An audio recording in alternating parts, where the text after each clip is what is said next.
మీ జీవితంలో మీరు ఎప్పుడైనా ఎందుకో తెలియని ఒక పంజరంలో చిక్కుకున్నట్లు అనిపించిందా? కెరీర్ లో ముందుకు కదలలేకపోతున్నారని లేదా వ్యక్తిగత జీవితంలో ఒకే చోట ఆగిపోయినట్లు అనిపిస్తుందా? నిజం చెప్పాలంటే మీరు బద్ధకస్తులు కాదు, మీరు కేవలం తప్పుడు ఆలోచన విధానంలో చిక్కుకుపోయారంతే. చాలా మంది అనుకుంటారు నాకు అదృష్టం లేదు, నాకు సరైన అవకాశాలు రాలేదు అని. కానీ వాస్తవం ఏంటంటే మనం ఎక్కడ ఉన్నామో ఎలా ఉన్నామో మన ఆలోచన విధానమే నిర్ణయిస్తుంది. మీరు ఎప్పుడైనా గమనించారా? కొందరు ఎలాంటి కష్టాలు వచ్చినా మళ్ళీ మళ్ళీ పైకి లేస్తారు, కొందరు మాత్రం చిన్న అడ్డంకి రాగానే ఆగిపోతారు. దీనికి కారణం ఏంటి?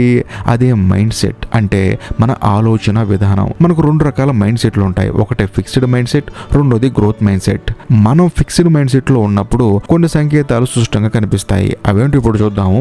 మొదటి సంకేతం విమర్శని వ్యక్తిగతంగా తీసుకోవడం. ఎవరైనా మీ పనిని గాని మిమ్మల్ని గాని విమర్శిస్తే వెంటనే దాన్ని వ్యక్తిగతంగా తీసుకుంటారు. నేను సరిపోను, నాకు ఏమి చేత కాదు అని నిరాశ పడతారు. ఈ ఆలోచన విధానం మిమ్మల్ని అక్కడే ఆగిపోయేలా చేస్తుంది. మీరు నేర్చుకోవడానికి మెరుగుపరచుకోవడానికి ఉన్న అవకాశాలు కోల్పోతారు. ఇంకా రెండో సంకేతం ఏంటంటే సవాళ్ళను చూసి భయపడటం. కొత్తగా ఏదైనా ప్రయత్నించాలంటే లేదా కష్టమైన పని ఎదురైతే వెంటనే వెనకడుగు వేస్తారు. ఇది నా వల్ల కాదు, నేను చేయలేనని ముందే నిర్ణయం చేసుకుంటారు. ఈ భయం మిమ్మల్ని మీ కంఫర్ట్ జోన్ లోనే ఉంచుతుంది. అది మిమ్మల్ని జీవితాంతం ముందుకు వెళ్లకుండా కూడా ఆపేస్తుంది. ఇంకా మూడో సంకేతం ఏంటంటే ఇతరుల విజయాలను చూసి అసూయపడటం. మీ స్నేహితులు తోటి వారి విజయం సాధిస్తే వారిని చూసి సంతోషపడటం కంటే అసూయపడతారు. వాళ్ళకి అదృష్టం ఉంది అందుకే వాళ్ళంత బాగా ఉన్నారని అనుకుంటారు. ఈ అసూయ మిమ్మల్ని మీరు తక్కువ అంచనా వేసుకునేలా చేస్తుంది. ఇది మీలో ఉన్న సామర్థ్యాన్ని గుర్తించనివ్వదు.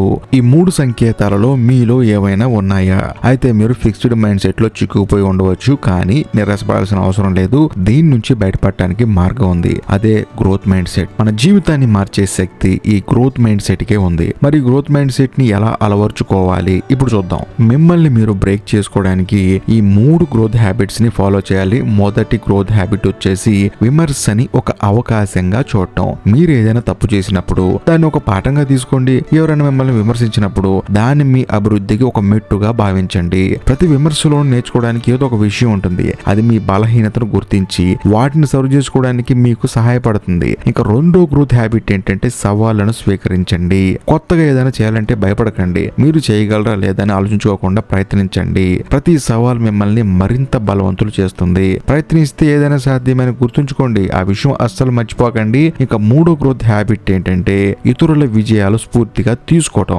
మీరు ఎవరైనా విజయం సాధిస్తే వారిని చూసి నేర్చుకోండి. వారి విజయం అనుకున్న కష్టాన్ని కృషిని గుర్తించండి. వారి విజయాలు మీకు స్ఫూర్తినివ్వాలి. వాళ్ళు చేయగలిగినప్పుడు నేను ఎందుకు చేయలేననే ఆలోచన మీకు రావాలి. మిమ్మల్ని మీరు ప్రశ్నించుకోవాలి. చూసారా, ఫిక్స్డ్ మైండ్ సెట్ లో మిమ్మల్ని ఒకే చోట ఆపేస్తుంది, కానీ గ్రోత్ మైండ్ సెట్ మీకు అనంతమైన అవకాశాలను తెస్తుంది. మీరు మీ జీవితంలో ఎక్కడ ఆగిపోయినట్టు అనిపించినా దానికి కారణం మీలోని సామర్థ్యం లేకపోవడం కాదు, మీరు ఆ సామర్థ్యాన్ని ఉపయోగించుకోకుండా ఉండటం. మీరు బద్ధకస్తులు కాదు, భయస్తులు కాదు.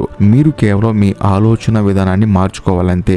ఈ రోజు నుంచి గ్రోత్ హ్యాబిట్స్ ని అలవాటు చేసుకోండి. మీరు కోరుకున్న జీవితాన్ని మీరే సృష్టించుకోండి. మీ జీవితాన్ని మార్చుకోవడానికి మీరే బాధ్యులు. ఈ క్షణం నుంచే ప్రారంభించండి. మీరు సిద్ధంగా ఉన్నారా? ఒకవేళ సిద్ధంగా ఉంటే మాత్రం ఖచ్చితంగా కామెంట్ చేయండి, ఎందుకంటే నేను కూడా తెలుసుకుంటాను. ఏదేమైనా సరే ఈ వీడియో మీకు నచ్చితే మీ ఫ్రెండ్స్ అండ్ ఫ్యామిలీ మెంబర్స్ కి షేర్ చేసిన తర్వాతే లైక్ చేయండి. అండ్ లాస్ట్ అండ్ ఫైనల్ గా నేను మీకు చెప్పొచ్చేది ఏంటంటే ఇప్పటి వరకు మీరు మన ఛానల్ సబ్స్క్రైబ్ చేసుకోకపోతే దయచేసి సబ్స్క్రైబ్ చేసి బెల్ ఐకాన్ ప్రెస్ చేయండి. బాయ్.